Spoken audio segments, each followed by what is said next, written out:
ज्यादा से ज्यादा प्रोडक्ट इंडिया में ही बने। राकेश जी, मैं छोटा सा आपको रोकना चाहूंगा।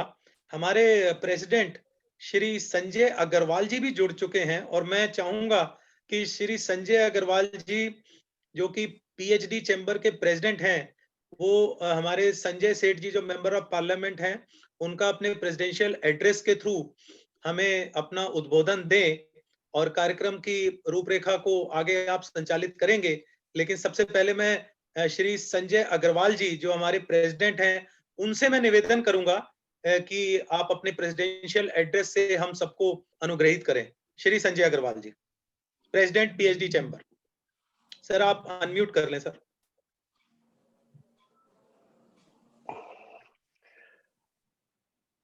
Namaskar, good morning to everyone. Good morning, sir. Good morning. It's my privilege to welcome Shri Sanjay Seth ji, Member of Parliament, Lok Sabha from Ranchi. My colleague, our Senior Vice President, Shri Pradeep Multani ji. The Chair of the Parliamentary Forum, Shri Rakesh Gupta ji. And Chair of Entertainment Committee, PSD, Shri Mukesh Gupta ji, as also our Principal Director, Dr. Yogesh Srivastava ji. बाकी MPs भी join कर रहे हैं दोनों, कर रहे हैं, जल्दी कर रहे हैं, जल्दी करने वाले Narayan Singh ji and Janardan Singh ji, right? Good morning to you all. It is my pleasure to welcome you all to this webinar which we are organizing today on the Atmanirbhar Bharat. On behalf of PSD Chamber, I would like to welcome our distinguished guests for gracing this occasion and to interact with us. Before I express my views further, I'm happy to share with you about the PSD Chamber of Commerce and Industry, PSDCCI. We have been working as a catalyst for the promotion of Indian industry, trade, and entrepreneurship for the last 116 years. We are a forward-looking, proactive, and dynamic pan-India apex organization. As a partner in progress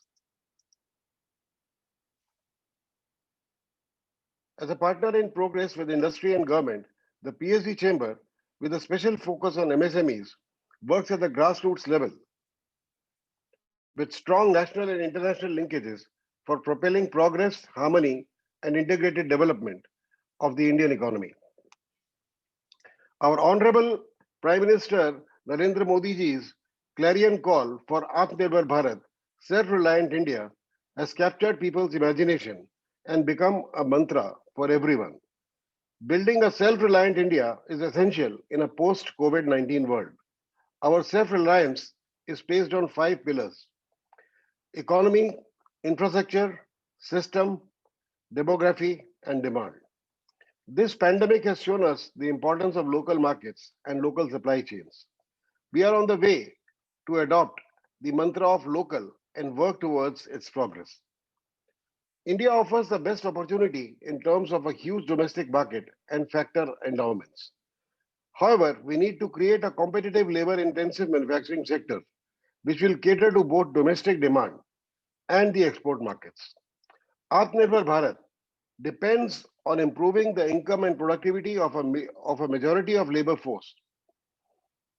We need to incentivize the farming community to shift from grain-based farming to cash crops, horticulture, and livestock products. Also, we need to shift the labor force from agriculture to manufacturing. India can only become self-reliant if it uses its best endowment.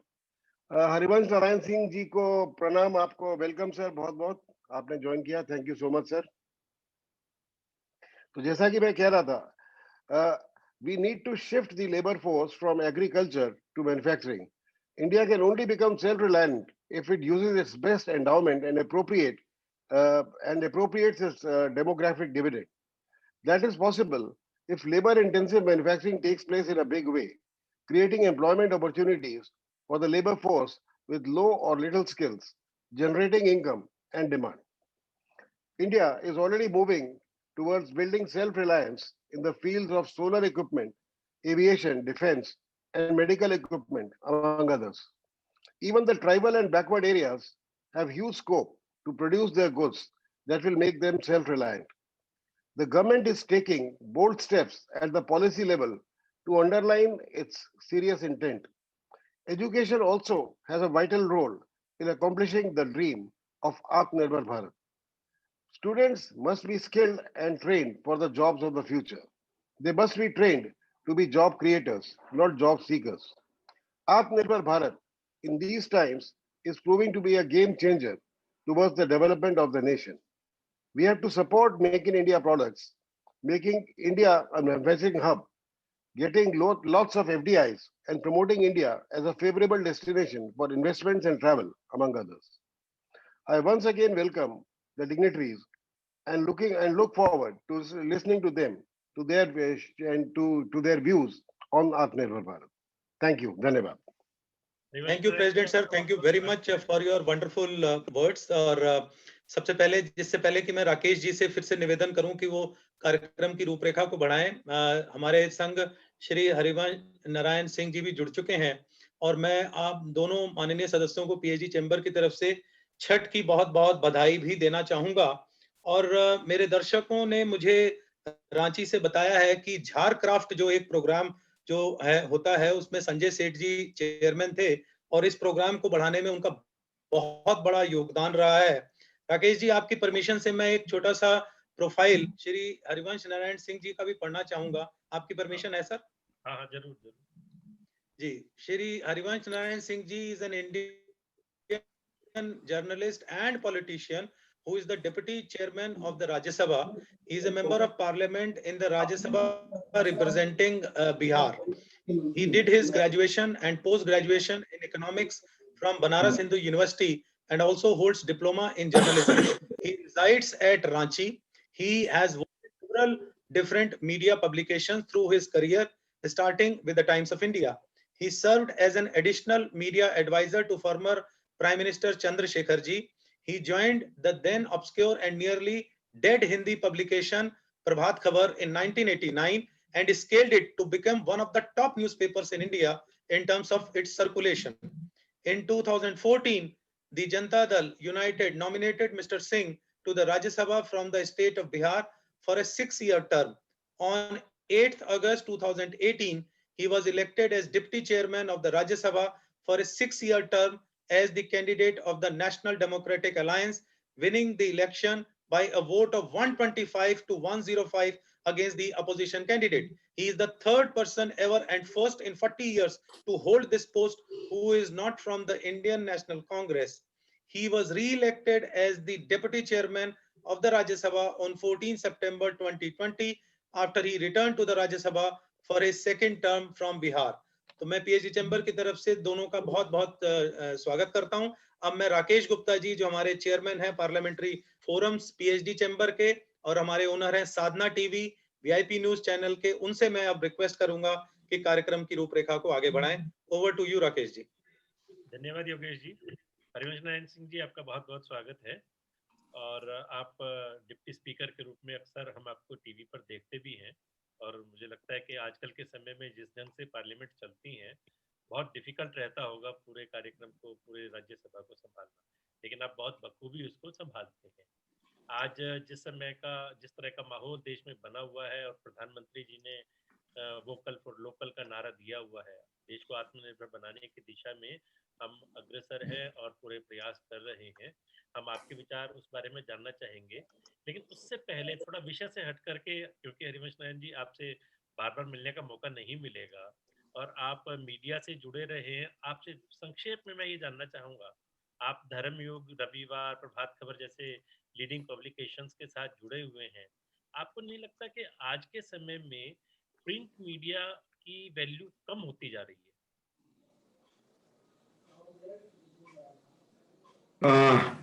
मैं अपनी बात कहूँ राकेश जी? हाँ जी, हाँ जी। सबसे पहले मैं PhD chamber के श्री संजय अग्रवाल जी, मेरे मित्र और माननीय सांसद, रांची से लगातार सामाजिक जीवन में सक्रिय रहे भाई संजय सेठ जी, साधना टीवी के हमारे चलाने वाले मित्र दीपक जी, जिनके निमंत्रण पर हम आपके बीच हमें रहने का मौका और सुअवसर मिला। भाई राकेश जी का सवाल बड़ा पॉइंटेड है, उसका 2 स्तर पर मैं उत्तर देना चाहूंगा। पहला स्तर कि दुनिया को टेक्नोलॉजी ने बहुत तेजी से बदला है। हमेशा याद रखिए,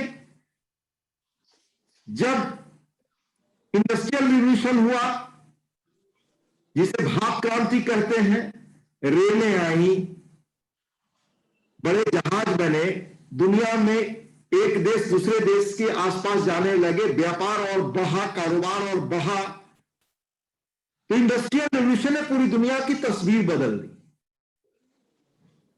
और अखबार उसी इंडस्ट्रियल रिवॉल्यूशन की देन है।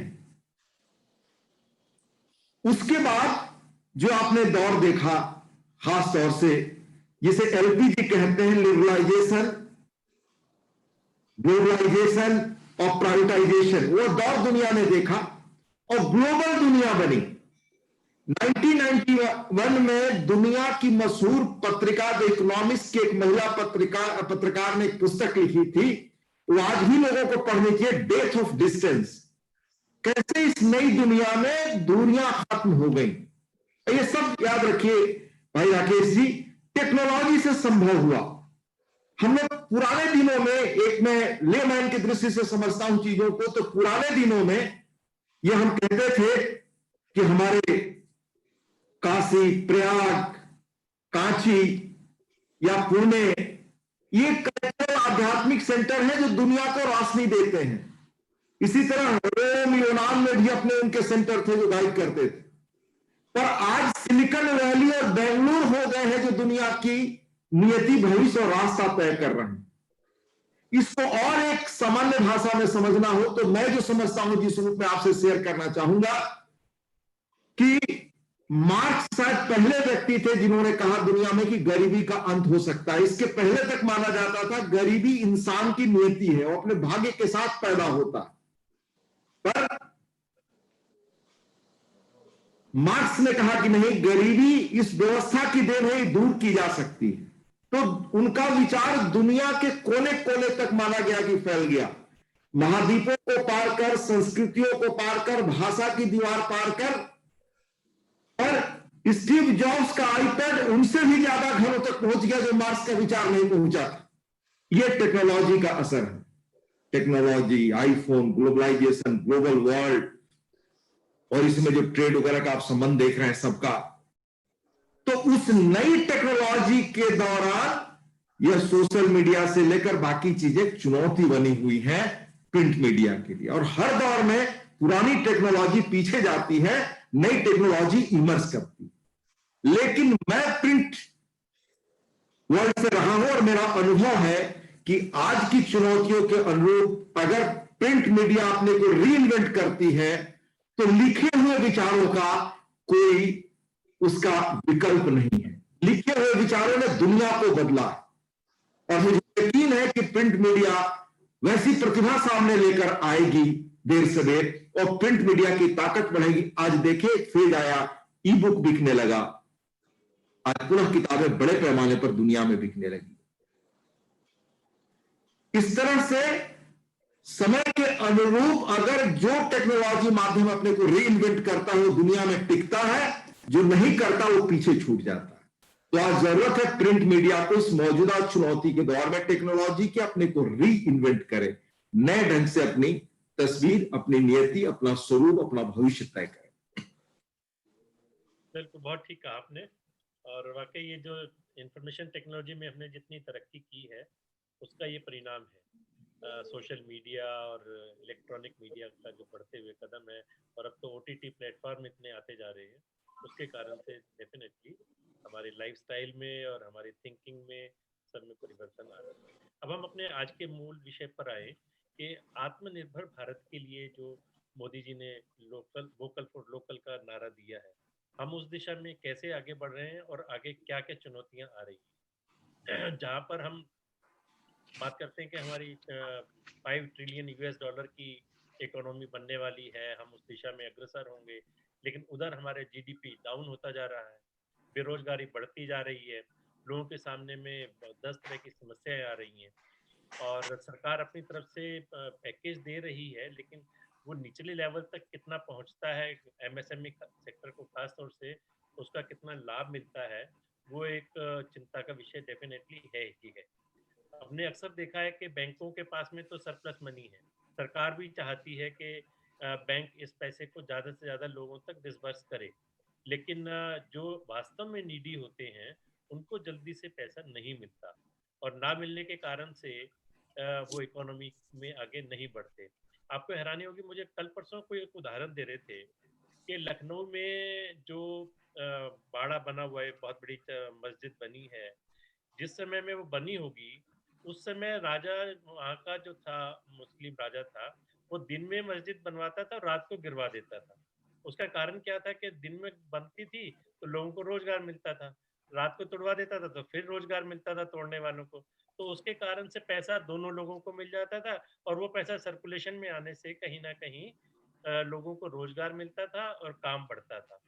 आज अगर सरकार डिसबर्स करती है ज़्यादा से ज़्यादा पैसा बैंकों में जो पड़ा हुआ है, लोगों के पास में एमएसएमई सेक्टर के पास खास तौर से पैसा अगर आएगा, तो वो कहीं न कहीं इकोनॉमी में आएगा, उसके कारण से लोगों को रोज़गार मिलेगा और इकोनॉमी आगे बढ़ेगी। लेकिन वो सब उतनी तेज़ी से हो नहीं रहा है, जितनी तेज़ी से सरकार चाहती है। शायद इसमें कहीं न कहीं या तो ब्यूरोक्रेसी आड़े आ जाती है या कहीं न कहीं हमारे सिस्टम में कमियाँ हैं। तो सबसे पहले हरिवंश जी, हम आपसे जानना चाहेंगे कि सरकार आत्मनिर्भर भारत बनाने की दिशा में कहाँ अग्रसर है और कैसे-कैसे हम इन समस्याओं को हल करेंगे? धन्यवाद राकेश जी, आपने तो एक साथ बहुत सारे जो सवाल है, यक्ष प्रश्न उस आपने रख दिए हैं। पर मैं पहले ब्रीफली आपको बताऊंगा, उसके बाद पॉइंटेड सवाल आपके बीच से लोग पूछेंगे, बैंकों से पैसा क्यों नहीं निकल रहा या किस तरह तेजी से कहां क्या पर्टिकुलर अड़चन है। तो जो मेरी समझ में जो चीजें होंगी मैं आपसे शेयर करूंगा। सबसे पहले मैं आपसे यह कहना चाहूंगा कि जिस व्यक्ति ने इस देश की आजादी के लिए सबसे बड़ी और सार्थक और प्रभावी पहल की, प्रभावी इसलिए मैं कह रहा हूं क्योंकि वो रिजल्ट तक ले गए, उसके पहले लोगों ने जीवन भी कुर्बान किया है, वो गांधी जी थे। और गांधी जी ने 1934-35 में आत्मनिर्भर भारत की कल्पना की। उन्होंने पंडित जी को पत्र लिखा कि भाई देर सवेर भारत आजाद होगा, आप ये बताओ कि भारत के आजाद होने पर विकास का क्या रास्ता है। उस वक्त से यह बहस चल रही है। फिर उन्होंने अपने विचार लिखे। गांधी जी के विचार जो उनके सेक्रेटरी थे प्यारे लाल, द लास्ट फेज जो पुस्तक लिखी, उसमें सिलसिलेवार लिखा है कि भारत की ताकत क्या थी। आप इतिहास की तरफ अगर लौटे तो रोम का साम्राज्य 2000 वर्ष पहले जो रोमन एम्पायर था, तब भी भारत की चीजें, मलमल, भारत के कपड़े, भारत के सूती वस्त्र वहां पाए गए। ये इतिहास हम सब जानते हैं। और हाल तक आकर जब अंग्रेजों ने तबाह किया तो तब तक ढाका का मलमल दुनिया में विख्यात था। यानी भारत सोने की चिड़िया ऐसे नहीं कहा गया। भारत सोने की चिड़िया बना अपने एक एक गांवों की मजबूत स्थिति से, आर्थिक स्थिति से। भले पॉलिटिकल एकता हमारी न रहे हो, लेकिन हमारे देश में एक किस्म का सांस्कृतिक, आध्यात्मिक और आर्थिक रूप से भी एक एकता थी। सारी चीजों के बावजूद क्यों बाहर के हमलावर बार बार आते थे यहां? क्योंकि यहां की संस्कृति एक अलग है। उसका जवाब हमने क्यों नहीं दिया, हमारे यहां क्यों टॉलरेंस रहा, वो एक अलग मुद्दा है। पर हम आर्थिक रूप से दुनिया की बड़ी ताकत है, दुनिया की जीडीपी में हमारा बड़ा योगदान। गांधी ने उस चीज को पहचाना था। पंडित जी को एक अलग दुनिया नजर आई। वो जहां पले बढ़े उसमें लगा कि इंडस्ट्रियल रेवोल्यूशन और इसी रास्ते बड़े कल कारखानों और बड़े पब्लिक सेक्टर्स को डोमिनेंट बनाने से, बड़े नहरों सतलज के, जहां उन्होंने कहा कि ये आधुनिक भारत के मंदिर, मस्जिद और गिरजाघर होंगे, तो उनकी अपनी एक सोच थी। पर अंत आते आते अपने जीवन के अंतिम दिनों में भी वो इस रास्ते से निराश हो गए। पंडित नेहरू जी, समय होता तो मैं आपको प्रमाण के साथ बताता। यानी गांधी जी ने जो सपना देखा कि भारत को आत्मनिर्भर बनाने की ताकत कहां से मिलेगी, दरअसल इस रास्ते पर हम चले नहीं।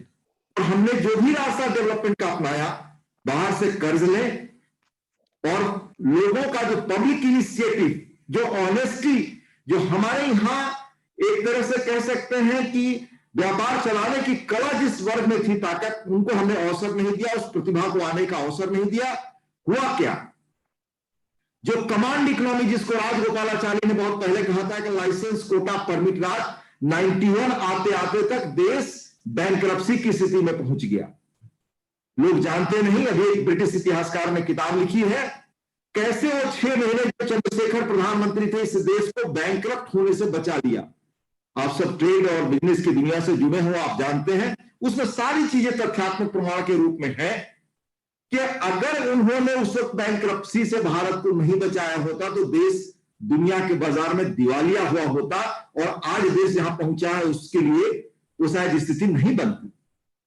पर जिस चीज की सबसे शुरू से देश की आजादी के बाद जरूरत थी, उसके लिए इस कोरोना के अवसर में माननीय प्रधानमंत्री नरेंद्र मोदी जी ने वह बड़ा सपना, वह 14 से आए कब से कैसे साकार करने में लगे हैं, वो मैं आपको बताऊंगा। बैंकों का भी आप कहेंगे, बैंकों का अलग से बताऊंगा क्या हालात थे। आप जानते हैं कि इतिहास बदलने वाले कदम जब भी दुनिया में किसी भी व्यक्ति ने उठाया, जो भी इतिहास के नायक हुए, उन्होंने संकट में ही दुनिया को नए ढंग से बनाने का संकल्प लिया।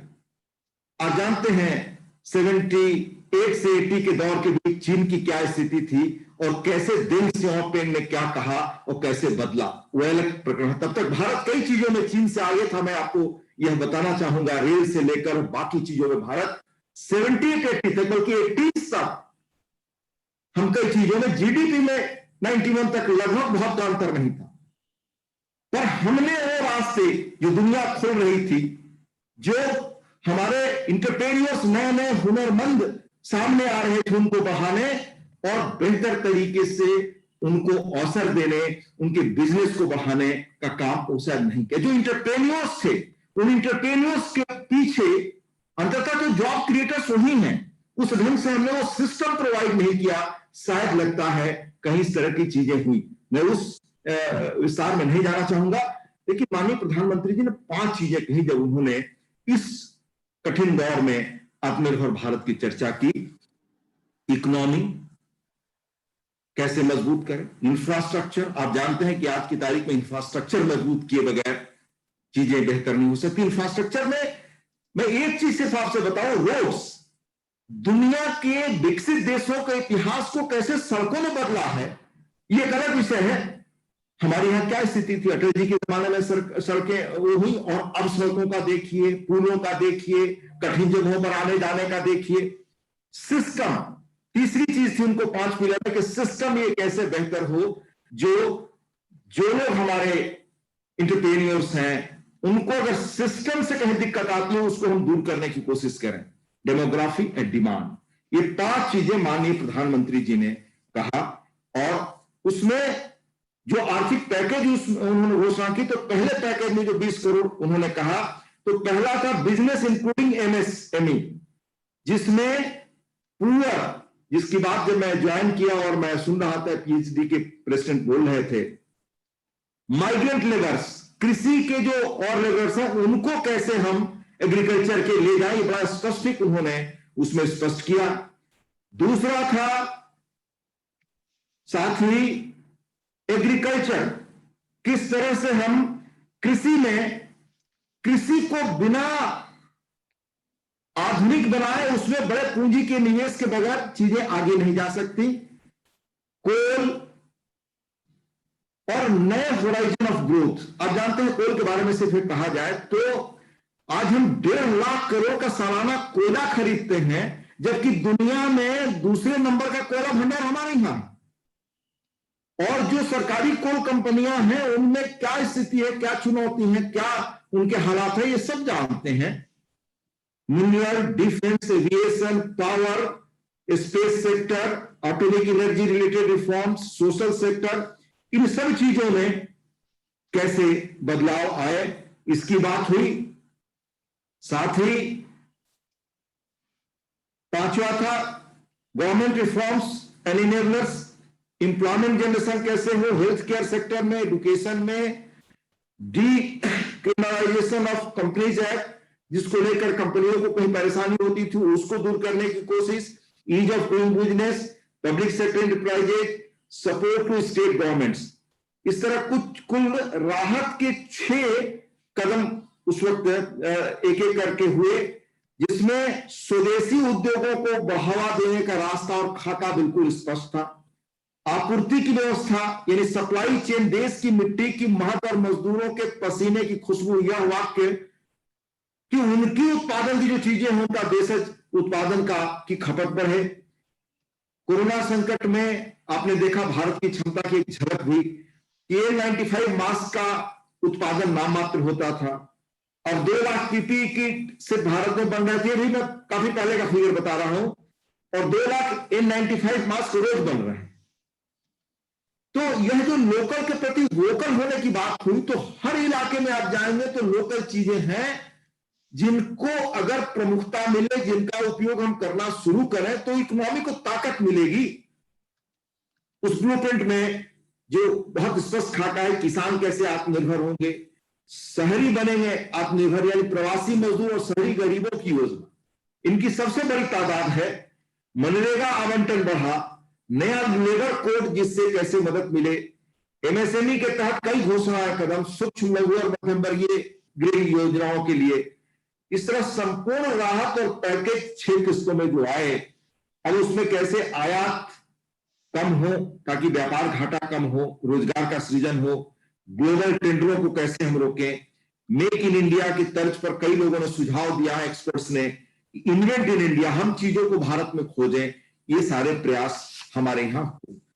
तो ये एक ब्लूप्रिंट है। अब जैसे आपको मैं एक चीज का सिर्फ बताऊं, बैंकों से लोग पैसा नहीं ले रहे, बैंकों के पास पूंजी पड़ी हुई। मैं इस बहस में नहीं जाना चाहूंगा कि बैंकों की क्या स्थिति हो गई।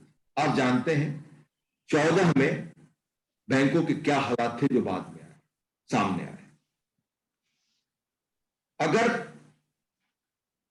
2006 के साथ पहले या लगभग 8 के पहले बैंकों के राष्ट्रीयकरण के बाद जितना फाइनेंस हुआ था, जो फिगर अगर मैं स्मृति से बता रहा हूं लगभग 14 लाख करोड़, वह 8 से 14 के बीच पहुंच गया लगभग शायद 51-52 लाख करोड़। ये फिगर चेक करना होगा, स्मृति से मैं आपको बता रहा हूं।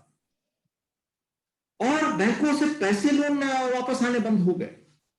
बैंकों की फंक्शनिंग कैसे हो गई थी, कैसे चेयरमैन बनते थे, कैसे एंटरप्रेन्योर्स होते थे, कैसे लोग पैसे लेते थे विदेशों में जाकर सेटल कर जाते थे, किस तरह से ब्लैक मनी का जनरेशन हो रहा था, किस तरह से हमारे यहां 3 लाख ऐसी कंपनियां, सेल कंपनियां मिली जो ब्लैक मनी जनरेशन का काम करती थी। तो हमारे सिस्टम में कितनी बड़ी चुनौती थी पुरानी, जिसको टैकल करते हुए, इन सारी चीजों को ठीक करते हुए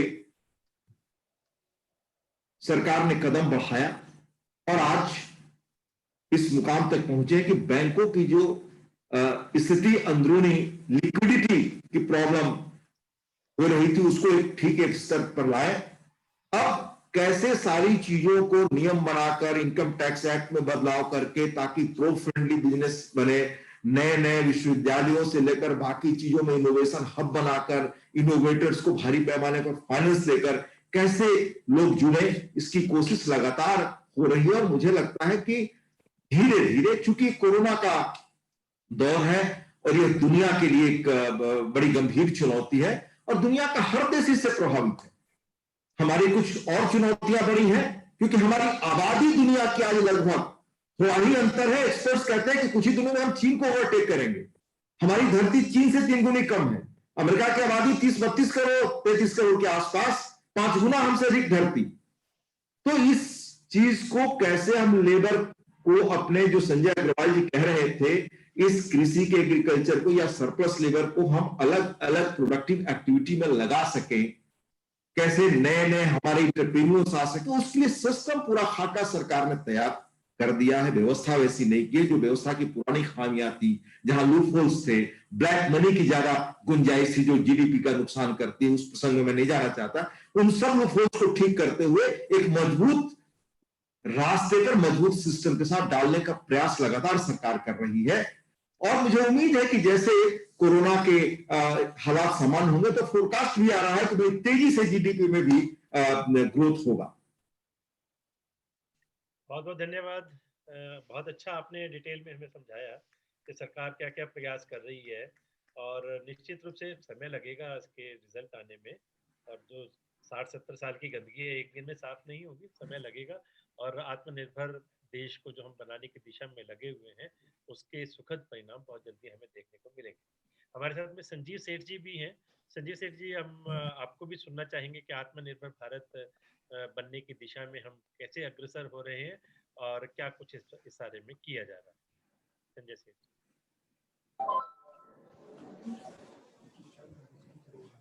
आवाज आ रही है मेरी? हाँ जी, हाँ जी, बिल्कुल, we can listen. Network problem है? नहीं, ठीक आ रही है आवाज, बिल्कुल क्लियर है।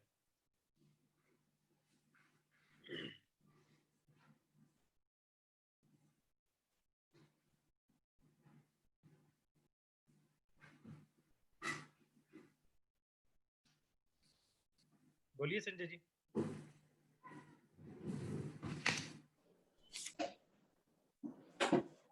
हेलो। हाँ जी, हाँ जी, आ रही है आपकी आवाज।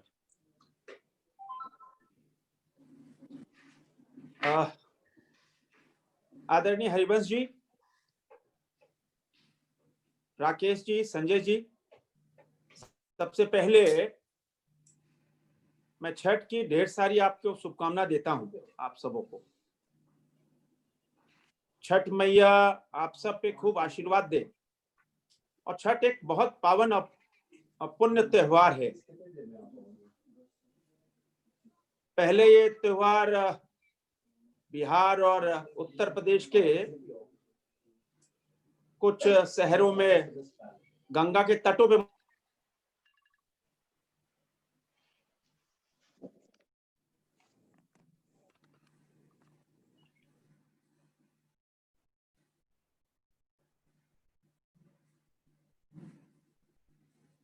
सर आप कृपया करके अनम्यूट कर लीजिए संजय सेठ जी, आपकी आवाज आएगी। अनम्यूट कर लीजिए सर।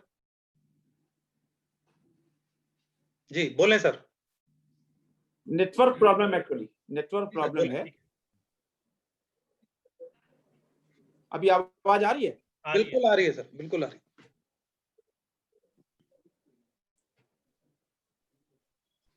छठ की ढेर सारी शुभकामनाएं आप सबों को, और छठ मैया आप सबको खूब आशीर्वाद दे।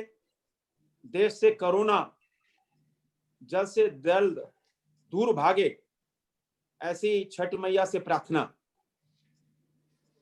आज जो विश्व विषय पे आदरणीय हरिवंश जी ने अपने विचार रखे, और हरिवंश जी हम सबके मार्गदर्शक रहे हैं, किंतु आज जो आत्मनिर्भर भारत के तहत जो ये गोष्ठी है, सबसे पहले मैं आज प्रभात खबर के हेडलाइंस आज बताना चाहूंगा। आज क्या प्रभात खबर पे?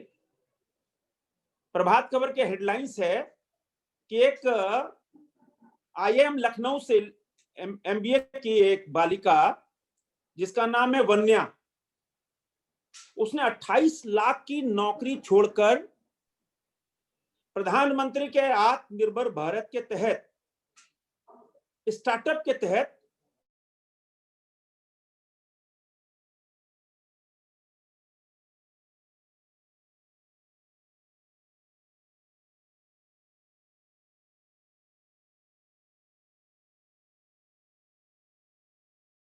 नेटवर्क प्रॉब्लम है।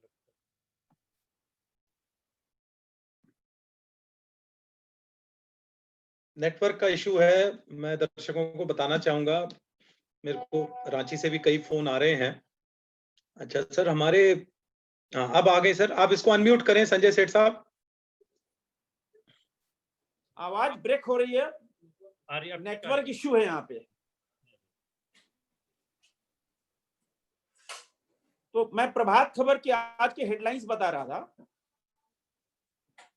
आवाज आ रही है? आ रही है जी, आ रही है आपकी सर। आवाज ठीक आ रही है सर आपकी, प्लीज कृपया बोलें सर। तो हमने आज प्रभात खबर हेडलाइंस देखा कि झारखंड की एक बेटी वन्या, जिसने लखनऊ आईआईएम से एमबीए की डिग्री हासिल की और कैसे एक 28 लाख रुपए की नौकरी छोड़कर, अमेरिकन बैंक की नौकरी छोड़कर, प्रधानमंत्री के आत्मनिर्भर भारत के मंत्र को उन्होंने अपनाकर इलारिया नाम की सैनिटरी पैड्स बनाने का काम शुरू किया। यह एक आत्मनिर्भर भारत के तहत और वोकल फॉर लोकल की ओर बढ़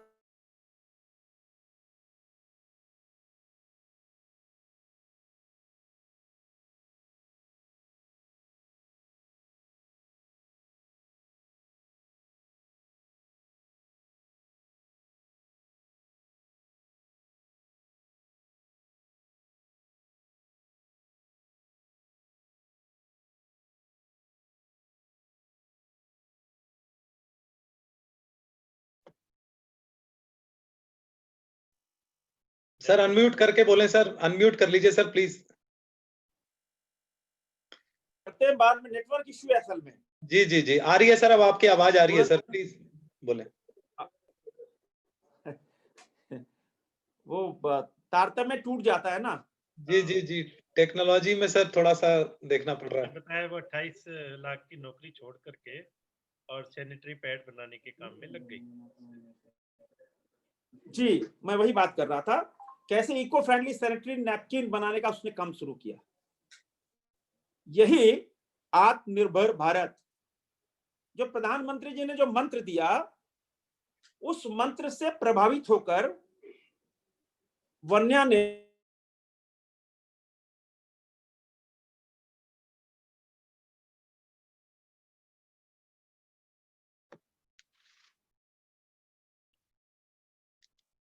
राकेश सर, ये चैलेंजेस हमें रहेंगे। ये इसी को हम न्यू नॉर्मल कहते हैं। और मैं समझता हूं कि इंटरनेट के क्षेत्र में भी हम जल्द से जल्द आत्मनिर्भर बने और हमारे प्रेसिडेंट भी इस पे काफी काम कर रहे हैं। जी जी जी जी जी सर, अनम्यूट कर लें सर कृपया करके। हमारे दर्शक जुड़े हुए हैं सर हमसे। जी बोले सर। एक्चुअली नेटवर्क प्रॉब्लम हो जा रहा है। जी जी जी, समझ सकते हैं, नेटवर्क प्रॉब्लम हो जा रहा है जी।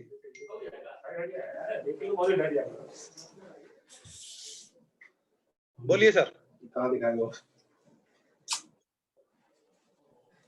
आवाज आ रही है? जी सर, आवाज आ रही है सर, बोले सर।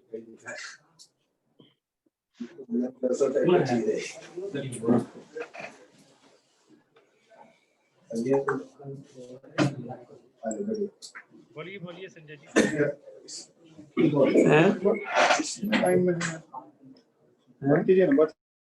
संजय जी आपकी आवाज आ रही है, बोलिए।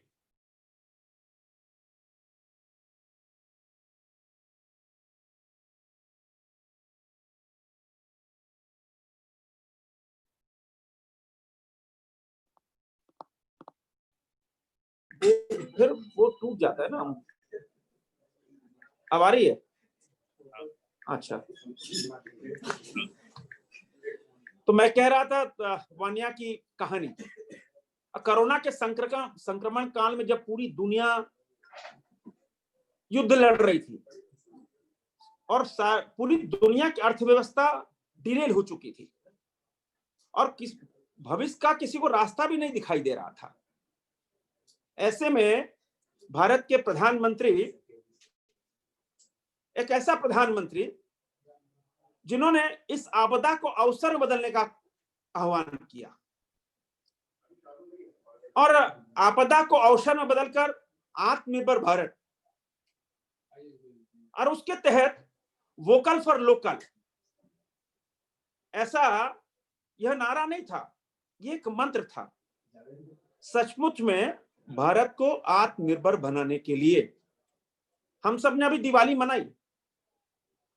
पिछली दिवाली में और इस दिवाली में बहुत अंतर था। इस दिवाली में सबसे बड़ा अंतर था कि हम आत्मनिर्भर भारत और वोकल फॉर लोकल बनने के लिए जहां पूरा देश लगा हुआ है, वहां चीन की अर्थव्यवस्था को 40,000 करोड़ रुपए की चोट हुई इस दिवाली में। और यह चोट जो 40,000 करोड़ रुपए चाइना जाता था हर दिवाली में, यह पैसा कहां गया?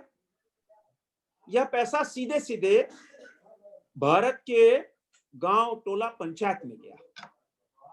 हम जब रांची के सड़कों पर दिवाली के 3 दिन जब हम घूम रहे थे, हमने देखा कुम्हारों के जहां घर थे, जहां उनकी दुकानें थी, जहां वो दिया अन्य सामान बनाते थे, ऐसी भीड़ कभी हमने आज तक अपने जीवन में नहीं देखी। और फिर दिवाली के दिन हम जब घूमे, हमने कहा चलो कलश तो लेते हैं, लेकिन हमने देखा कि उन कुम्हारों भाइयों के यहां माल समाप्त हो गया था। हमने उनसे पूछा कि पहली ऐसी दिवाली अपने जीवन में कभी देखी आपने? तो बोले हम 40 साल से, कोई 50 साल से व्यवसाय कर ले, लेकिन ऐसी दिवाली हमने नहीं देखी। हमारे यहाँ एक दिया नहीं बचा, एक कलश नहीं बचा, लक्ष्मी गणेश की मूर्ति नहीं बची। यह है आत्मनिर्भर के बढ़ते कदम। और जहां ये तो एक सेक्टर की मैं बात कर रहा, अब झारखंड की हम बात करें। झारखंड के अंदर हम जो पत्तल दोना होता है ना, वीडियो ड्रॉप हो जाता है, ऑडियो जाता है, ऑडियो जाता है, वीडियो ड्रॉप हो जाता है, इसीलिए वो बोल रहे हैं आप, इसीलिए बोल रहे हैं आप नेटवर्क कमजोर होता है तो ऐसा होता है, वीडियो ड्रॉप हो जाता है, ऑडियो कंटिन्यू रहता है। सर आपकी आवाज आ रही है, हमें आपकी आवाज आ रही है सर। तो मैं बात कर रहा था, वनोपज की बात करें तो पत्तल से, जो पत्ते से पत्तल बनाना, कटोरा बनाना, गिलास बनाना, एक बहुत बड़ा काम है। इससे स्थानीय समुदाय को रोजगार मिलेगा और पर्यावरण भी मजबूत रहेगा। हम यहाँ, हमारे यहाँ गुमला, लोहरदगा, बहुत से ऐसे जनजातीय समाज से जुड़े बंधु हैं जो एक बहुत बड़ा काम इस पे करते हैं। इससे हम और प्रोत्साहित कर सकते हैं। स्थानीय स्तर पर एक बड़ा रोजगार, बहुत बड़ा स्वरोजगार का केंद्र बना सकते हैं। ये पूरे देश का, आज से आप 30-35 साल पहले आप जाओ तो हम लोग जब शादी ब्याह की दावत में जाते थे तो पत्तल का यूज होता था, पत्तल के कटोरे, पत्तल के दोने। लेकिन जैसे समय जब समय बदलता गया तो हम भी आधुनिक होते चले गए। किंतु आज वो आत्मनिर्भर की ओर जो लोग बढ़ रहे, तो फिर वह जमाना अभी पिछले 3-4 महीनों से हम देख रहे हैं कि उसकी डिमांड बढ़ रही है। जैसे हमारे यहाँ झारखंड के अंदर बहुत बड़ा बांस का उद्योग, चाहे वो संथाल का इलाका हो, चाहे हमारा कोल्हान का इलाका हो, तो बांस के जो इतना बड़ा कुटीर उद्योग बन सकता है। बांस से बनी टोकरी, सोफा, कुर्सियां, सजावट के सामान, घर में उपयोग लाने वाले सामान, जो पहले हम आयात करते थे, उसमें एक झारखंड एक अच्छा बाजार दे सकता है। मैं इसीलिए आपको कह रहा हूं कि आप एमएसएमई सेक्टर को लेकर चल रहे थे, हम नीचे से उठ के चल रहे हैं। कैसे? क्योंकि यह जो मंत्र है आत्मनिर्भर भारत का और वोकल फॉर लोकल के लिए, हम शुरुआत गांव, टोला, पंचायत से करें। हमारे यहाँ महुआ टोली में हमारे यहाँ जो सबसे आदर्श स्टेट हो सकता है पूरे देश के अंदर, मधु शहद निर्माण का, उत्पादन का, तो ये ऑर्गेनिक शहद का उत्पादन एक बहुत बड़ा, हम तो कहते हैं कि यह एक बहुत बड़ी इंडस्ट्री बन सकती है।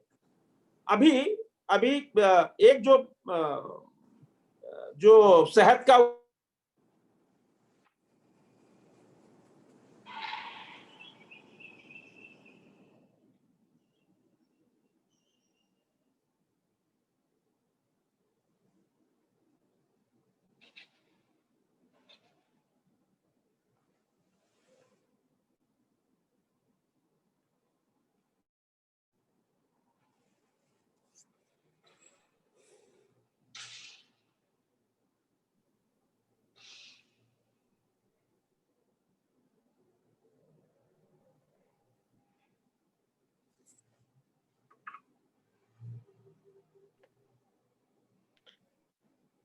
चेयरमैन साहब, लगता है हमारा कनेक्शन संजय सेठ जी से संपर्क स्थापित नहीं हो पा रहा। आप ही जो क्वेश्चन है हरिवंश जी से हम प्रश्न करते हैं, जो प्रश्न अपने पास में दर्शकों के आए हुए हैं वो योगेश जी आप प्रश्न। जी जी जी, हमारे मुकेश गुप्ता जी हैं हमारे चेयरमैन, ये प्रश्न पूछना चाहेंगे। Mukesh ji, over to you, आप अनम्यूट कर लें,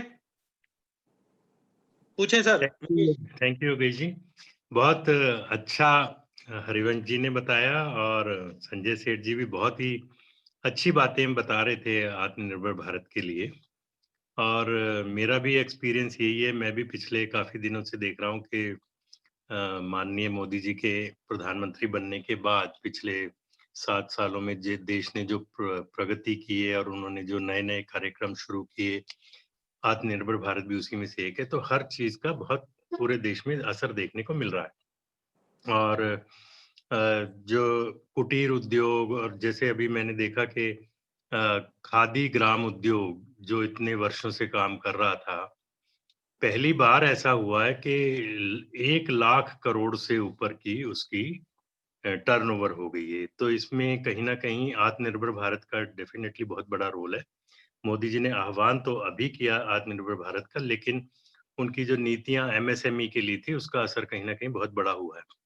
मेरा माननीय हरिवंश जी से एक छोटा सा प्रश्न ये है कि जो स्किल डेवलपमेंट का भारत सरकार का जो प्रोजेक्ट है, उसमें काफी बड़े स्तर पर स्किल डेवलपमेंट की योजनाएं चल रही हैं और जगह जगह प्रशिक्षण कार्यक्रम चल रहे हैं।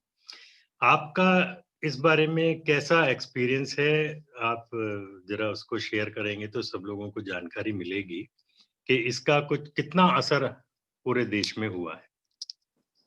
भाई मुकेश जी, मेरा रिश्ता गांव से रहा है जी। इसी सामान्य दृष्टि से अपनी बात आपके बीच रखना चाहूंगा। हमारे यहां पिछले लगभग 40 वर्षों से 60 के दशक के बाद कॉलेज और विश्वविद्यालयों की क्या स्थिति हो गई। मिकेंजी जैसी संस्था की रिपोर्ट में कहा जाता है, हाल तक, मतलब आपको मैं 2005 वर्ष तक की बात बता रहा हूं, कि हम अनएम्प्लॉयमेंट ग्रेजुएट्स निकाल रहे हैं। हमारे यहां असर एक संस्था है जिसके बारे में हर एक को जानना चाहिए। आप जानते हैं, यह सिर्फ ग्लोबल वर्ल्ड नहीं है, बल्कि नॉलेज इज पावर, नॉलेज की दुनिया हो गई। क्योंकि इसलिए आप इसको अच्छी तरह व्यापार के संदर्भ में समझते हो क्या बदलाव आया है। जो मैं गांव का आदमी, किसान बैकग्राउंड से, जो मैं पढ़ करके समझा, एक लेमैन की दृष्टि से इस नॉलेज वर्ल्ड का क्या असर है, मैं आपको बताऊं कि पहले यह माना जाता था कि टाटा या बिरला या बड़ा उद्योगपति और उद्यमी बनने के लिए आपको उस परिवार में जन्म लेना पड़ेगा। अगर आपकी नियति है, आपके फेट में है, भाग्य में है, तो उस परिवार में पैदा हो। पर नॉलेज पावर ने, नॉलेज वर्ल्ड ने इक्वेशन को बदल दिया। जो इकोनॉमिक्स का ट्रेडिशनल फॉर्मूला था कि लैंड, लेबर, कैपिटल वगैरह मिलकर के ही कैपिटल फॉर्मेशन होता है, उसकी जगह आ गया कि knowledge plays very significant role. और इस नॉलेज वर्ल्ड की देन है नारायण मूर्ति प्रतीक है। अजीत प्रेम जी हालांकि बिजनेस बैकग्राउंड से थे, लेकिन इतना बड़ा दुनिया में बिजनेसमैन बने इस नॉलेज सोसाइटी के बल से। यानी एक पीढ़ी में आदमी को, अगर बिल्कुल लेमैन की भाषा में कहें, तो टाटा और बिरला हमारे लिए प्रतीक थे तब की बड़े घराने हैं देश के, कि उतना बराबर भी कोई एक आदमी अपने ज्ञान से, अपने नॉलेज से हो सकता। उस नॉलेज वर्ल्ड में चीन जैसा कम्युनिस्ट देश, बाकी चीजों में वो कम्युनिस्ट का दावा करते थे, लेकिन जब अपने एजुकेशनल सेंटर्स को उन्होंने मॉडर्नाइज और बेहतर करना शुरू किया, तो दुनिया के टॉप जो सेंटर ऑफ एक्सेलेंस है नॉलेज के, उनके प्रोफेसर्स को उनके मुंह मांगे पैसे पर बुलाना और उनसे पढ़वाना शुरू किया। यानी अमेरिका के प्रोफेसर, यूरोप के प्रोफेसर जो अपने नॉलेज में बेस्ट हैं। हमारे यहां असर संस्था काम करती है कि स्कूलों की क्या हालत है। कक्षा 8 और 9 के लड़के कक्षा 1 और 2 का गणित हल नहीं कर सकते, वो नहीं जानते कि देश की राजधानी कहां है। ये सब हर साल रिपोर्ट आती है, ये जानना चाहिए लोगों को।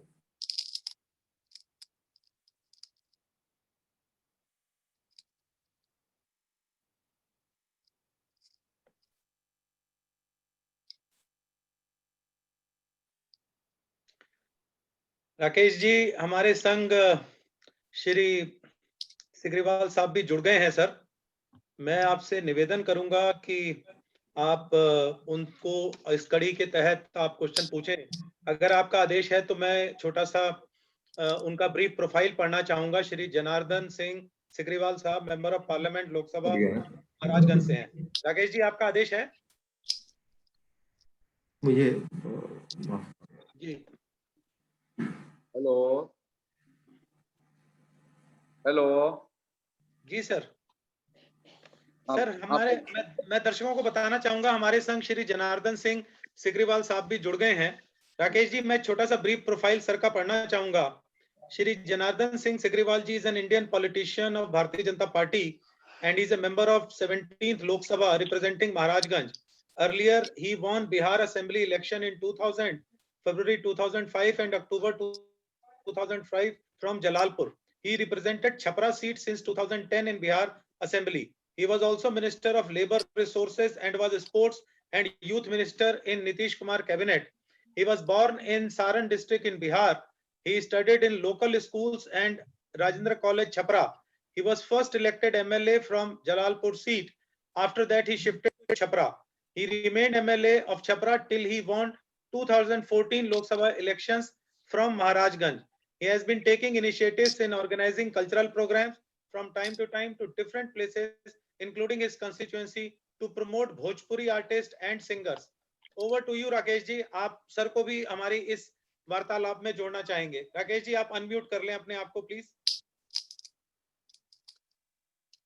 जी। जनार्दन सिंह जी, आपका स्वागत है PhD chamber of commerce and industry की आज के इस पार्लियामेंट्री फोरम में। आप सबको बधाई, धन्यवाद।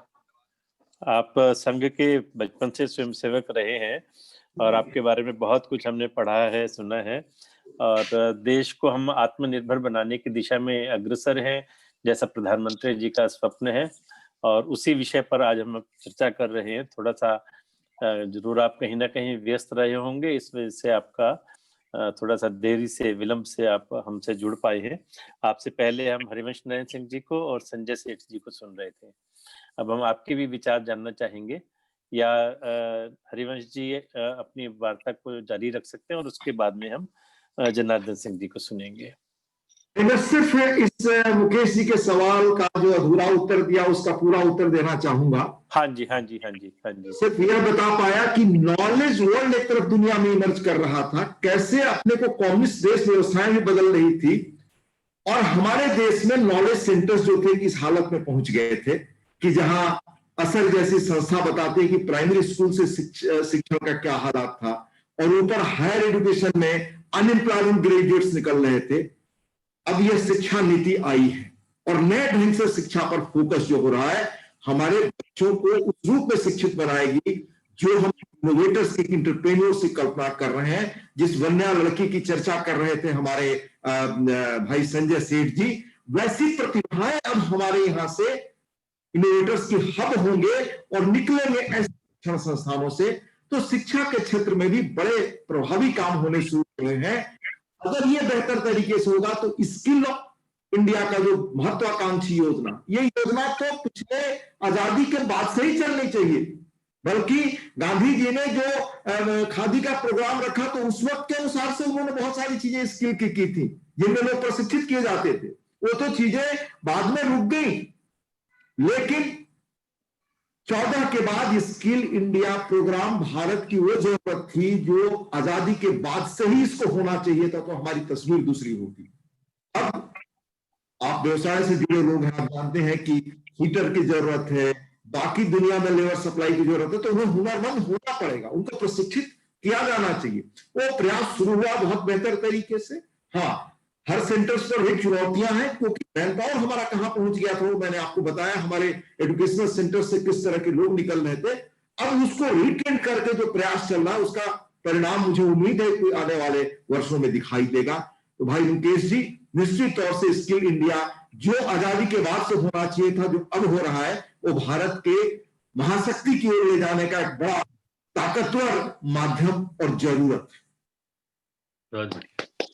बहुत बढ़िया, बहुत अच्छा आपने बताया हरिवंश जी। और वास्तव में मैं चाहूंगा क्योंकि मेरा जो समय आपने बताया था उसके अनुसार कहीं और भी जाना था और भाई सिग्रीवाल जी को, लेकिन कहीं जाना है, उनसे क्षमा सहित और आप सबको बहुत धन्यवाद सहित मैं आभार। धन्यवाद हरिवंश जी, आपने अपना अमूल्य समय निकाला और हमारा इतना अच्छा मार्गदर्शन किया और सारी हमें जानकारियां दी। आपका बहुत बहुत धन्यवाद। हमारे हरिवंश जी, अगर आप 2 मिनट दें तो कुछ आपके समक्ष अपने पीएचडी तरफ से कुछ थॉट प्रोसेस शेयर करना जरूर चाहूंगा। सर, सिर्फ आपसे 3 मिनट चाहिए। सर, हम लोग जो पीएचडी में हैं, सर, हम जो हमारे आदरणीय मोदी जी हैं, आत्मनिर्भर भारत, फॉरेन डायरेक्ट इन्वेस्टमेंट को अट्रैक्ट करना, एम्प्लॉयमेंट जनरेट करना, फार्मर्स इनकम की को डबल करना, हम सर इसमें टोटली कमिटेड हैं। और हमारा जो पीएचडी चेंबर है वो लगभग 1,50,000 कंपनियों को हमारी पहुंच है और मेजॉरिटी जो है वो एमएसएमई है। सर, हम बड़े क्लियर हैं कि हमारे को इंडस्ट्री में जो भी हमारी सरकार कर रही है बहुत उत्तम कर रही है, बढ़िया कर रही है। उसमें हमारे कुछ छोटे से सुझाव हैं जो हम आप तीनों के सामने रखना चाहेंगे। सर, इसमें क्या है, हमारे को सिर्फ ये चाहिए ईज ऑफ डूइंग बिजनेस हो हमारे लिए। ईज ऑफ डूइंग बिजनेस किस तरीके से हमारा आपसे अनुरोध है कि आज के दिन में एक इंडस्ट्री वाला जो होता है, एक फैक्ट्री का जो मालिक है, उसको 30 से 40 अलग अलग डिपार्टमेंट से डील करना पड़ता है। इससे जो उसका समय होता है वो इन 30-40 डिपार्टमेंट को ही भुगतता रहता है और जो हमको अपने व्यापार को, इंडस्ट्री को आगे लेकर जाना है उसमें हमारा समय नहीं लगता। हमारा आप तीनों से अनुरोध है कि किसी तरह से ईज ऑफ डूइंग बिजनेस में ये 30 से 40 जैसे लेबर लॉस थे उन्होंने सारे कम करके सिर्फ 4 में कर दिए। ये बहुत ही सराहनीय है जो भारत सरकार कर रही है, जो मोदी जी कर रहे हैं, आप सब कर रहे हैं। तो सर, ये जो 40 से मतलब हमारे सिर्फ 4 कर दिए लेबर लॉज, ऐसी अगर ये 35 से 40 जो इंडस्ट्री के ऊपर लॉज हैं, डिपार्टमेंट हैं, ये अगर ये सिर्फ 4-5 हो जाएं तो ये हमारी इंडस्ट्री को बहुत सहयोग मिलेगा, रिलीफ मिलेगा, ताकि काम बढ़ाने में समय इन्वेस्ट करा जाए, व्यर्थ में इंस्पेक्टर राज में ना खत्म करा जाए। इसी में सर ये आता है जैसे इंस्पेक्टर राज होता है आज के दिन में भी, जब हमारे पास ये 30 से 40 इंस्पेक्टर डिपार्टमेंट्स हैं तो पहले इंस्पेक्टर होता है, फिर एनफोर्समेंट होता है। आज के दिन में क्या होता है, जब भी किसी इंस्पेक्टर का मूड करा, उसने मोटरसाइकिल उठी, आपके फैक्ट्री में आ गया, आपकी दुकान में आ गया। इसमें भी आपसे ये अनुरोध है कि कोई भी किसी भी इंस्पेक्टर कोई भी आपके ऑफिस आपके अपनी फैक्ट्री में आए तो भैया पहले जाके आपको रिटर्न नोटिस दे और कमिश्नर लेवल से उसको जाना चाहिए कि भैया क्यों आ रहा है। क्योंकि आज के दिन में हमारा जो सोच है वो सोच ये होना चाहिए कि हमारे आदरणीय प्रधानमंत्री जी ने बोला है हमें देश को आत्मनिर्भर बनाना है, हमें अपने व्यापार को बढ़ाना है, हमें ईज ऑफ डूइंग बिजनेस को अचीव करना है। तो जो इंस्पेक्टर होते हैं उनको हमारा सहयोगी होना चाहिए, गाइड होना चाहिए। इसके लिए हमारी एक और आपसे अनुरोध थी। फिर ये होता है सर, ये जो लाइसेंस राज का समय था, शब्द जो है सर, ये लाइसेंस राज का रूप जो होते हैं ना, भाई लाइसेंस इसका मिला, लाइसेंस इसका मिला, ये लाइसेंस वगैरह का शब्द नहीं होना चाहिए। वन टाइम रजिस्ट्रेशन होना चाहिए और वो रजिस्ट्रेशन फॉर्म भी थोड़ा सरल हो। हमारे जो रजिस्ट्रेशन फॉर्म होते हैं 5-5 पेज के होते हैं। अगर हमको चाइना से compete करना है तो जिस तरह से उनका 1 पेज का सरल फॉर्म है, उस टाइप का सरल फॉर्म हो और एक बारी रजिस्ट्रेशन हो। ये हर साल जब रिन्यूअल होता है, रिन्यूअल का मतलब हम सब समझते हैं कि रिन्यूअल का मतलब क्या है, तो रिन्यूअल का नहीं होना चाहिए, वन टाइम रजिस्ट्रेशन हो इंडस्ट्री के लिए। सर, इसके अलावा यह है कि आज के दिन में जो हमारे कोर्ट वगैरह हैं, कोर्ट्स हैं, जो हमारे लीगल हैं, 10-10 साल लगते हैं कोई भी डिसीजन होने में। अगर जो भी हमारे जजेस की जो वैकेंसीज हैं उनको पूरा कर दिया जाए और कोई भी डिस्प्यूट होता है वो जाके 1 साल के अंदर भीतर वो कम से कम में वो सेटल हो जाए। और sir, last and most important sir, जो एक और हमारा अनुरोध था कि जी जो एक चाइना में होता है वहां बिजली, पानी, जमीन इंडस्ट्री के लिए ये सारी की सारी उनको सब्सिडाइज रेट पे मिलती हैं। हमारी इंडस्ट्री सिर्फ ये चाहती है कि जो वो वहां पर जिस हमें कुछ मतलब सब्सिडी नहीं चाहिए। जो भारत सरकार ने ये प्रोडक्शन लिंक्ड इंसेंटिव स्कीम को जो बोला है, ये बहुत ही नेक है, उचित है। यही हर सेक्टर में वो अभी तो उन्होंने सिर्फ 10 सेक्टर में करा था और अब टेलीकॉम में भी उन्होंने उसका डिसीजन लिया है। हमारा अनुरोध है कि हर सेक्टर में इसको जाके परफॉर्मेंस प्रोडक्शन लिंक्ड इंसेंटिव दिया जाए ताकि लोग प्रोड्यूस करें और चाइना के साथ टक्कर देने के लिए जो चाइना एडवांटेज दे देता है उनको जाके सब्सिडी वगैरह करके, वहां पे ब्याज की दर है 1 से 2%, लॉजिस्टिक कॉस्ट है 2%, इंडिया में 10%। तो हम चाहते, अनुरोध आप तीनों से है कि सर हम लोग कमिटेड हैं, जो मोदी जी का सपना है और आप सबका सपना है, हम उसमें कमिटेड हैं पीएचडी की तरफ से। हम जो आज का भी जो प्रोग्राम हो रहा है, हम आप तीनों से सहयोग चाहते हैं कि जो हम सिर्फ रिप्रेजेंटेशन जो भेजते हैं उसको भी, ताकि ग्राउंड लेवल तक वो पहुंच जाएं, तो उसके लिए हम बहुत ही आपके आभारी होंगे। और धन्यवाद मुल्तानी जी। मेरा सिर्फ आपसे आग्रह हुआ कि जितनी बातें आपने कही एक नोट के रूप में डिटेल बिल्कुल जो मुझे वो चीजें समझ में आएंगी, जो मेरा वो होगा, वो जरूर हमारी तरफ से सार्थक प्रयास होगा। हमारे सभी भाई जनार्दन सिग्रीवाल जी हैं या हमारे भाई संजय सेठ जी, ये सभी लोग समाज में बेहतर बदलाव के लिए ही लगे हैं और जरूर चाहेंगे कि इस तरह की चीजों में उनकी और महत्वपूर्ण भूमिका होगी उन लोगों की।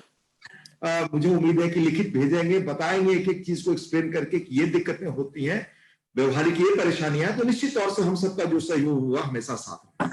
आपका सर बहुत बहुत धन्यवाद और छठ पूजा की आपको बहुत बहुत बधाई हो और बिहार में आपकी एनडीए की विजय की भी आप तीनों को बहुत बहुत बधाई हो। प्रभु आपको हमेशा बरकत दे। बहुत बहुत धन्यवाद। धन्यवाद हरिवंश जी।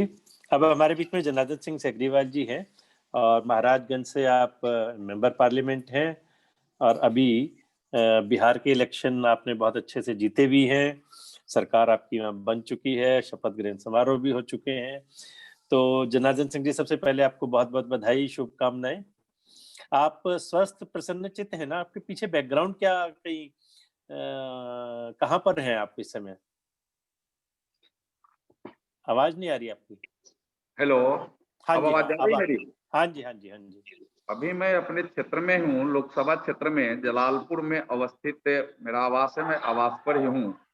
अच्छा, मैं भगवान सूर्य का पर्व, छठी मैया का पर्व मैं स्वयं भी करता हूँ और छठ व्रतियों के प्रति अपनी विशेष आस्था या महापर्व के अवसर पर मैं समर्पित भी करते रहता हूँ। और आज भी मैं आपके माध्यम से सबके प्रति छठ व्रत की मैं अपनी आस्था, ये महान व्रत के साथ सबके प्रति सुख शांति और समृद्धि की कामना के साथ आस्था अपनी व्यक्त करता हूँ। आप मेरी आवाज जा रही है? हाँ जी हाँ जी, सुन रहे हैं हम आपको। हाँ, आप कोई अगर सवाल अगर कोई आपके एथी में हो या फिर मैं जो आत्मनिर्भर भारत का आपका। हाँ जी हाँ, हम आपको आत्मनिर्भर भारत के विषय में ही सुनना चाहते हैं कि किस प्रकार, किस तरह से हम उस दिशा में अग्रसर हैं और मोदी जी का और पूरे देश का जो स्वप्न है कि हम आत्मनिर्भर बने, उस दिशा में हम कैसे बढ़ रहे हैं आगे और क्या कर रहे हैं, उस विषय पर हम आपसे जानना चाहेंगे। देखिए, सबसे पहले तो देश के यशस्वी प्रधानमंत्री जी को मैं हृदय से बधाई करूंगा कि यह वैश्विक महामारी कोरोना के अवसर पर भी जहां पूरा दुनिया तबाह और तंग हो रहा था, भारत उससे निबटते हुए और आत्मनिर्भर भारत बनाने के एक मिशन में अपना पहल शुरू किया। और पहल ही शुरू नहीं किया, 20 लाख करोड़ रुपए का पैकेज भी आत्मनिर्भर भारत के लिए समर्पित किया और उसको नीचे तक ले जाने का काम माननीय प्रधानमंत्री जी ने किया। और उसमें आपने देखा भी होगा और मैं आपके माध्यम से मैं यह बताना भी चाहता हूं कि जिस तरीका से जब कोरोना महामारी आई थी, हम आत्मनिर्भर भारत के माध्यम से जो अपने यहाँ पीपीई किट्स नहीं थे, हम उसका निर्माण शुरू किया। अपने यहाँ N95 मास्क नहीं थे, उसका निर्माण शुरू किया। हम अपने यहाँ सैनिटाइजर की कमी थी, उसका निर्माण शुरू किया। और आज ये अपने यहाँ जो इस माने विशेष रूप से जो सैनिटाइजर बेडों की कमी थी, उसका निर्माण यह भारत में शुरू हुआ। और आज उस पर हमने पूरी तरीका से इस कोरोना महामारी के अवसर पर भी उस पर आत्मनिर्भर भारत के तहत उस पर हमने कमान शुरू किया। और इसमें पूरा का पूरा प्रधानमंत्री जी का यह आत्मनिर्भर भारत का एक मजबूत मिशन और संदेश उसमें कामयाब हुआ है। आज आपको बताऊं कि करीब लाखों में प्रतिदिन पीपीई किट्स बन रहे हैं, लोग उसका यूज भी कर रहे हैं। आज मास्क की कमी अपने यहाँ नहीं है। आज अगर हमारे कोरोना मरीज आते हैं उनको अगर स्पेशल बेडों की आवश्यकता है तो प्राइवेट या सरकारी अस्पतालों में वो बेड भी हम उपलब्ध करा पाए हैं। अभी आपने देखा होगा कि बिहार में भी अभी जो विधानसभा के चुनाव हुए, हम बिहार को भी आत्मनिर्भर बिहार बनाने की तरफ आगे बढ़ चले हैं। और प्रधानमंत्री जी का भी है कि लोकल को वोकल करो, और वोकल करने का मतलब है कि लोकल में जो सामान हमारे यहाँ के जो व्यवसायी, जो उद्यमी, जो यहाँ से जुड़े हुए हमारे उद्योग धंधे करने वाले लोकल स्तर पर काम कर रहे हैं, वह जो सामान तैयार करते हैं उसको वोकल करो, माने व्यापक स्तर पर हम देश स्तर पर फैलाने का काम करेंगे। और लोकल को वोकल और वोकल को ग्लोबल करो, यह प्रधानमंत्री जी का जो मिशन है, नीचे के युवाओं में एक आत्मनिर्भर भारत के प्रति, आत्मनिर्भर बिहार के प्रति काम करने का जो मौका दिया है, हम इसके लिए हृदय से बधाई भी करते हैं। और प्रधानमंत्री जी के इस संदेश को जन जन तक जाए और एक एक युवा, खास करके एक एक उद्यमी, एक एक व्यवसायी उसको अपने अंदर पालन करे। और उसके लिए जो बैंकों में प्रावधान प्रधानमंत्री जी ने किया है, बैंक के माध्यम से आप लोन लें और अपने रोजगार और व्यवसाय को आगे बढ़ाने का आप काम करें, यह एक बहुत बड़ी बात है। और लोन में भी छोटे छोटे बाजारों के जो प्लेटफॉर्म है उस पर छोटे रेहड़ी दुकान लगाने वाले छोटे लोग जो खोमचे ठेले लगाते हैं, उनके लिए भी 10,000 रुपये तक बिना कोई ग्रांटर का लोन देने का काम, अगर उससे आगे काम करना चाहता है तो उसको भी लोन देने का काम, यानी करोड़ों तक लोन देने में किसी गारंटर की आवश्यकता नहीं है। हम आत्मनिर्भर भारत बनाने की दिशा में यह पहल प्रधानमंत्री जी का जो है, आज वो गांवों तक उतर रहा है और दिख भी रहा है। जिस तरीका से कोरोना में हमारे प्रवासी मजदूर अपने अपने घर को वापस आए, उन मजदूरों के लिए भी वर्क मिले, काम मिले, इस पर भी प्रधानमंत्री जी लगातार पहल कर रहे हैं और बिहार सरकार भी उस पर पहल कर रही है। और यह काम हमें लगता है कि आने वाले दिनों में सबको रोजगार से जोड़ने का काम करेगी और इसका लाभ हम सब ले पाएंगे। हम उसको एक बार विशेष रूप से अध्ययन कर करके आत्मनिर्भर भारत का जो एक अपना संकल्प है, जो बैंकों को दिशा निर्देश है, जो ग्रामीण स्तर पर उद्योग लगाने वाले हमारे युवा साथी भाई हैं, उनके लिए जो है वो सीधे सीधे एक संपर्क सूत्र में बंधे तो वह अपने भी रोजगार करेंगे और दूसरे को भी रोजगार करने का अवसर दे पाएंगे। यह हमें करने की आज आवश्यकता है। आपने ऐसा आयोजन किया और इसके माध्यम से प्रधानमंत्री जी के आत्मनिर्भर भारत के जो संकल्प हैं उनको जन जन तक पहुंचाने में आपकी एक महत्वपूर्ण भूमिका है। मैं इसके लिए आपको और आपकी टीम को मैं हृदय से बधाई करता हूं, धन्यवाद करता हूं। और आपने अनुकरणीय काम किया है, यह आपका अनुकरणीय काम अन्य भी संस्थाएं अनुकरण करें। यह मैं उनको भी ऐसा आग्रह करूंगा कि आत्मनिर्भर भारत यह बनने का काम यह समान काम नहीं है, यह बहुत ही और सबको लग करके यह महत्वपूर्ण काम को सबको लग करके 130 करोड़ लोगों के जनमानस में फैलाना है और उसमें युवाओं को विशेष कर करके इससे जोड़ कर करके और आत्मनिर्भर भारत के जो प्रधानमंत्री जी का संकल्प है उसको हमें पूरा करना है। हमने चाइना को भी जवाब दिया है, चाइनीज चीजों को न लेकर हम भारतीय चीजों को उसमें अपनाएंगे। यह तमाम चीज विदेशों से आए जो हमारे यहाँ चीज हैं, विशेष कर करके चाइनीज छोटे छोटे वस्तुएं आ जाती थी, उसको हम त्यागेंगे और भारत में निर्मित जो अपने गांव में निर्मित जो सामान है उसका हम यूज करेंगे। यह भी हमें संकल्प लेने की आज के अवसर पर और आपके माध्यम से हम यह अपने भाइयों और बंधुओं को यह संकल्प लेने के लिए मैं आग्रह करूंगा। विशेष रूप से आपको पुनः बधाई, धन्यवाद कि आपने मुझे भी इसमें जोड़ने का काम किया है। बहुत बहुत धन्यवाद आपको। हेलो, हाँ सर, अनम्यूट कर लें राकेश जी अपने आप को। हेलो जी जी, हाँ हेलो, धन्यवाद जनार्दन जी, आपने बहुत अच्छा बताया कि आत्मनिर्भर भारत के साथ साथ आत्मनिर्भर बिहार बनाने की दिशा में आप अग्रसर हैं। और वास्तव में वैसे तो इंडस्ट्री सब जगह है ही है, लेकिन बिहार में सबसे ज्यादा बड़ी आवश्यकता है आत्मनिर्भर बनाने के लिए। वहाँ की जितनी पॉपुलेशन है और जितनी वहाँ की जमीन की फर्टिलिटी है, उस दृष्टि से बिहार को आत्मनिर्भर बनाने की बहुत बड़ी आवश्यकता है। जैसे पिछले दिनों में बंगाल से इंडस्ट्री बिल्कुल खत्म सी होती चली गई, उसी तरह से बिहार से भी इंडस्ट्री बहुत कम हो गई है। और अगर सही दिशा में सरकार के प्रयास चलते रहे तो वहां पर इंडस्ट्रीज दोबारा से लग सकती हैं और लगनी चाहिए। तभी बिहार के लोगों का जो पलायन दूसरे राज्यों में हो रहा है वो रुक सकेगा और उन्हें वहीं पर लोकल कुछ ना कुछ काम मिल सकेगा, ऐसा मेरा मानना है। ऐसा बिहार सरकार भी बहुत गंभीरता से पहल कर रही है, रोजगार उपलब्ध कराने का काम कर रही है। लाखों में नौजवानों को रोजगार मिले ऐसे विभागों को भी चयनित किया है, चाहे स्वास्थ्य विभाग हो, चाहे भवन निर्माण विभाग हो, चाहे रोड विभाग हो, इसमें रोजगार भी जोड़ रही है। और आत्मनिर्भरता के स्तर पर वो अपने स्तर से भी रोजगार का सृजन करें, ऐसा भी बिहार सरकार पहल करने का काम कर रही है। और मैं मानता हूं कि माननीय यशस्वी प्रधानमंत्री जी का दिशा निर्देशन पर बिहार सरकार भी जो नई पहल की है उसमें हमें सफलता मिलेगा और लोग यहाँ नौजवानों को रोजगार भी मिलेगा और यहाँ के लोगों को काम भी मिलेगा, ऐसा मेरा मान्यता भी है और इसमें हम सफल होंगे, ऐसा मेरा पूर्ण विश्वास भी है।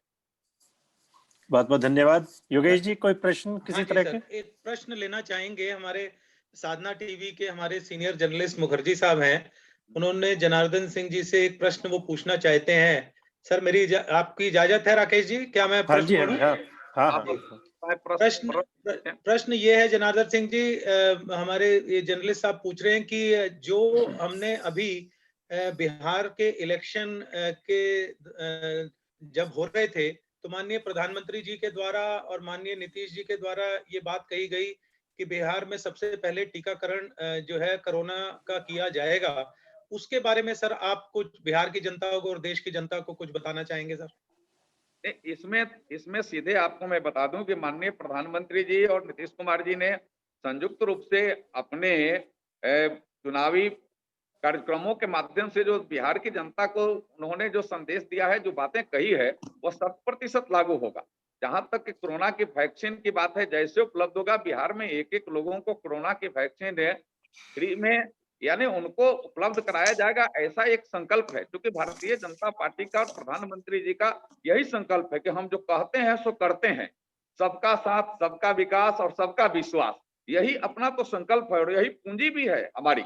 यही हमारे प्रधानमंत्री जी का यही नेतृत्व और यही उनकी माने कहनी और करने में कोई अंतर नहीं। अन्य पार्टियों में, अन्य लोगों में कहते कुछ हैं, करते कुछ हैं, यह भारतीय जनता पार्टी और हमारे प्रधानमंत्री जी में नहीं है। हम जो कहते हैं उसे करते हैं और कर करके हमने दिखाया भी है और आगे जो हमने कहा है उसको कर करके धरती पर उतारेंगे भी। यह हमें पूरा का पूरा आपके माध्यम से हम विश्वास दिलाना चाहते हैं बिहार के जनता को भी। जनार्दन जी, ऐसा तो नहीं कि बिहार के इलेक्शन थे तो ये कहा कि सबसे पहले हम बिहार की जनता को वैक्सीन देंगे, अब वो आपका फोकस बंगाल की तरफ शिफ्ट हो जाएगा?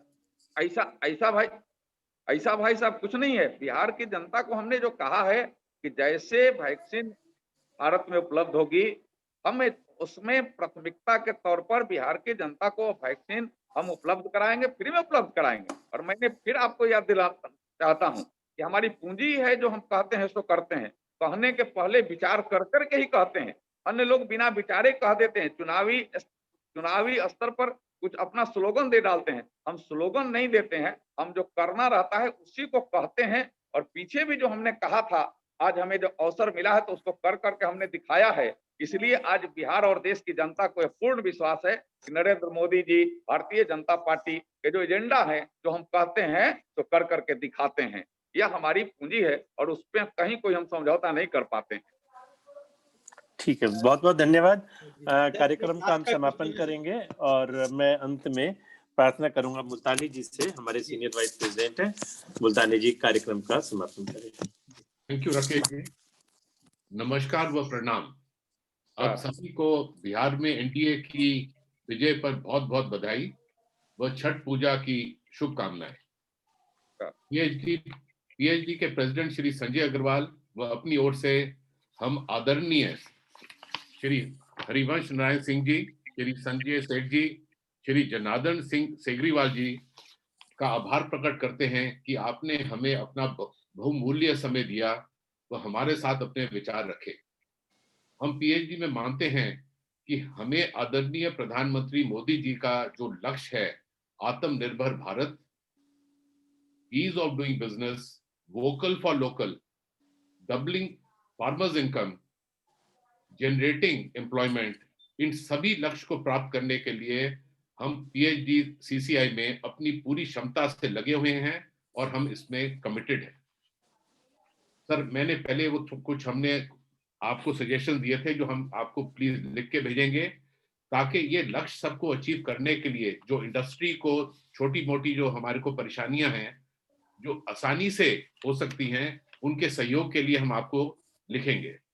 हम सर इस अपने प्रधानमंत्री जी के कोविड-19 जिस तरह से आप सभी ने इस महामारी को इतनी अच्छी तरीके से इसको जो कंट्रोल किया है, क्योंकि हमारी 130 करोड़ की आबादी में जितने कम पेशेंट्स हुए हैं, जितनी कम मृत्युएं हुई हैं, उसके लिए भी आप तीनों को बहुत बहुत बधाई हो। इस पूरी महामारी को हमारी सरकार ने बहुत ही बढ़िया तरीके से कंट्रोल करा है। हमारे आदरणीय प्रधानमंत्री जी ने जो आयुष को, आयुर्वेद को प्रोत्साहन देने के लिए जो जो बोला है, वो भी बहुत ही सराहनीय है। हमारे ministry of Ayush, ministry of health and family welfare ने जो बताया कि भैया इस समय हमारे को इम्यूनिटी बढ़ानी है, और इम्यूनिटी बढ़ाने के लिए सबसे उच्च कोटि की औषधियां आयुर्वेद में हैं, जैसे गिलोय घनवटी, आयुष काढ़ा, च्यवनप्राश, अश्वगंधा, इसका सेवन करना उन्होंने जो एडवाइस करा, इससे हमारी जो महामारी का जो पेशेंट्स हैं वो उसकी संख्या बहुत ही कम रही। और हमारी जो सरकार का जो ये भी जो है कि आयुर्वेद को जो बढ़ावा दे रहे हैं, इससे एक और बहुत फायदा है कि जो हमको अपने किसान भाइयों की आमदनी को डबल करना है, वो गेहूं चावल करने से ही नहीं हो पाएगा। उनको जब वो मेडिसिनल प्लांट की कल्टीवेशन पे आएंगे तो जाके उनकी जो आर्य है, मतलब जो इनकम है, वो केवल डबल नहीं, वो 5 गुना तक हो सकती है। आज के दिन में आंवला है, अश्वगंधा है, इस टाइप की जड़ी बूटियों की जो कीमतें हैं वो 5 गुना 10 गुना बढ़ गई हैं। और भारत सरकार ने, मोदी जी ने 4000 crore national medicinal plant board को भी दिया है, ताकि नेशनल मेडिसिनल प्लांट बोर्ड हमारे किसान भाइयों को सुझाव दे, एडवाइस करे, ज्ञान दे कि कैसे वो मेडिसिनल प्लांट बोर्ड उनको एडवाइस करे, वो लोग ये मेडिसिनल प्लांट्स को कल्टीवेट कर सके। हमारा आप तीनों से अनुरोध है कि भैया, जो क्योंकि हम सब किसान बेस्ड है हमारी बैकग्राउंड, तो किसान भाइयों को ये अचीव कराने में भी ये जो मोदी जी की बहुत बढ़िया पॉलिसी है, उसको भी एक्सटेंड करें। मैं फिर अपने प्रेसिडेंट साहब, हमारे राकेश गुप्ता जी, मुकेश गुप्ता जी, सभी पार्टिसिपेंट्स, हमारे योगेश श्रीवास्तव जी, सभी की ओर से आपका फिर आभार प्रकट करता हूं कि आप हमारे समक्ष आए, और हम आपसे हमेशा आपके साथ जुड़े रहेंगे, और मिलकर हम सब देश को आगे ले जाने में हम कमिटेड हैं। आप सबका बहुत बहुत धन्यवाद। छठ पूजा की आप सबको फिर से बहुत बहुत बधाई हो। जय हिंद, जय भारत। धन्यवाद मुल्तानी जी, धन्यवाद राकेश जी, धन्यवाद हमारे माननीय मेंबर ऑफ पार्लियामेंट।